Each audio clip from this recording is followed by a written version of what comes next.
तमाम देखने और सुनने वालों को प्यार भरा सलाम। तालूत एक बुलंद कामत, तनोमंद और ख़ूबसूरत मर्द थे। वो मजबूत और कवी आसाब के मालिक थे। रूहानी तौर पर भी बहुत ही ज़ेरक और दानिशमंद और साहिब तदब्बुर थे। बाज़ लोगों ने उनके नाम तालूत को भी उनके तौलानी कद का सबब करार दिया है। इन तमाम सिफ़ात के बावजूद वो मशहूर नहीं थे, बल्कि अपने वालिद के साथ दरिया के किनारे एक बस्ती में रहते थे। वालिद के चौपायों को चराते और ज़राअत करते थे। एक दिन कुछ जानवर बयाबां में गुम हो गए। तालूत अपने दोस्त के साथ कई दिन तक उनकी तलाश में सरगर्दा रहे। उन्हें ढूंढते ढूंढते वह शहर सूफ के करीब पहुंच गए। उनके दोस्त ने कहा, हम तो हज़रत शमूएल अलैहिस्सलाम के शहर सूफ में आ पहुँचे हैं। आइए उनके पास चलते हैं, शायद वही के साया में और उनकी राय की रोशनी में हमें कुछ पता चल सके। शहर में दाखिल हुए तो हज़रत शमूएल अलैहिस्सलाम से मुलाकात हो गई। जब हज़रत शमूएल अलैहिस्सलाम और तालूत ने एक दूसरे को देखा तो गोया दिल मिल गए।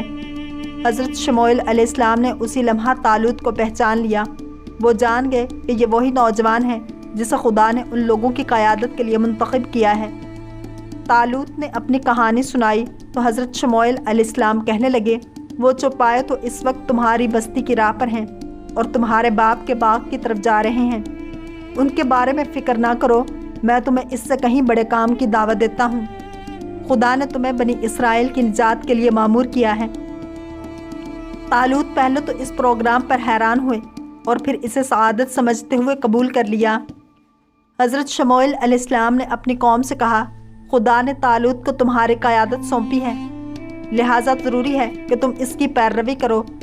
अब अपने तईं दुश्मन से मुकाबले के लिए तैयार कर लो। बनी इसराइल के नज़दीक तो हस्ब व नस्ब और दौलत के हवाले से कई खसूसियात फरमारवा के लिए ज़रूरी थी और इनमें से कोई चीज़ भी तालूत में दिखाई न देती थी। इस इंतखाब व तकर्रुर पर वो बहुत हैरान व परेशान हो गए। उन्होंने देखा कि उनके अकीदा के बरखलाफ वो ना तो लावी की औलाद में से थे जिनमें से नबी थे, और ना यूसुफ और यहूदा के ख़ानदान से थे जो गुज़िश्ता ज़माने में हुकूमत करते थे, बल्कि उनका ताल्लुक़ तो बिन्यामीन के गुमनाम ख़ानदान से था और फिर वो माली तौर पर भी तहीदस्त थे। उन्होंने एतराज़ किया, वो कैसे हुकूमत कर सकता है जबकि हम उससे ज़्यादा हक़दार हैं। हज़रत शमूएल अलैहिस्सलाम समझते थे कि वो बहुत इश्तबा कर रहे हैं। कहने लगे, उन्हें खुदा ने तुम पर अमीर मुकर्रर किया है। इस क़यादत के लिए उनकी अहलियत और लियाकत की दलील ये है कि वो जिस्मानी तौर पर ज़्यादा ताकतवर हैं और रूहानी ताकत में भी सबसे बढ़कर हैं। इस लिहाज से वो तुम सब पर बरतरी रखते हैं। बनी इसराइल ने खुदा की ताक़त से इसके तकर्रुर के लिए किसी अलामत या निशाने का मुतालबा कर दिया। उस पर हज़रत शमूएल अलैहिस्सलाम बोले, अंबिया बनी इसराइल की अहम यादगार ताबूत सकीना जो जंग में तुम्हारे लिए इत्मीनान और वलवले का बाइस था, तुम्हारे पास लौट आएगा और उसे तुम्हारे आगे चंद फरिश्तों ने उठा रखा होगा। थोड़ी ही देर गुजरी थी कि संदूक अहद उनके सामने आ गया। ये निशाने देखकर उन्होंने तालूत की सरबराही कबूल कर ली। तालूत ने मुल्क की बागडोर संभाल ली। तालूत ने लश्कर के क़यादत का बेड़ा उठाया। उन्होंने थोड़ी ही मुद्दत में अमूर सल्तनत की अंजाम दही और फ़ौज की तंजीम नौ के सिलसिले में अपनी सलाहियतों का लोहा मनवा लिया। फिर आपने फ़ौज को दुश्मन से मुकाबले की दावत दी। दुश्मन ने उनकी हर चीज़ को ख़तरे से दो चार रखा था। तालूत ने ताकीद करते हुए कहा, मेरे साथ वो लोग चलें जिसकी सारी तवज्जो जिहाद पर मरकूज़ रह सके, जिनकी सेहत नाकस हो और जो दरमियान ही में हिम्मत हार बैठने वाले हों, इस जंग में शिरकत ना करें। बहुत जल्द ज़ाहिरन एक कसीर तादाद और ताकतवर फ़ौज जमा हो गई और वह दुश्मन की तरफ चल पड़े। सूरज की तपश थी। गर्मी में चलते चलते उन्हें सख्त प्यास लग गई। तालूत खुदा के हुक्म से उन्हें आजमाना चाहते थे और उनकी तत्हीर भी करना चाहते थे। उन्होंने कहा, जल्द तुम्हारे रास्ते में एक नहर आएगी, उसके ज़रिए खुदा तुम्हारा इम्तिहान लेगा। जो लोग इसमें से सैर होकर पानी पिएंगे उनका मुझसे कोई ताल्लुक़ नहीं, अलबत्ता जो थोड़ा सा पानी पिएंगे वो मेरे साथी हैं। उनकी नज़र नहर पर पड़ी तो बहुत खुश हुए। जल्दी से वहाँ पहुँचे और खूब सैर होकर पानी पिया। थोड़े से फ़ौजी अपने अहदो पैमा पर कायम रहे। तालूत ने देखा कि उनकी फ़ौज की अक्सरियत बेइरादा और कमज़ोर अहदो पैमा के हामिल है और इसमें थोड़े से साहिब ईमान अफराद मौजूद हैं। उन्होंने बेकायदा और नाफरमान अक्सरियत को छोड़ दिया اور انہی کم تعداد صاحب ایمان کو ساتھ لیا اور شہر سے گزر کر میدان جہاد کی طرف پیش قدمی جاری رکھی۔ طالوت کی فوج نے اپنی کم تعداد دیکھی تو پریشان اور وحشت زدہ ہوئی۔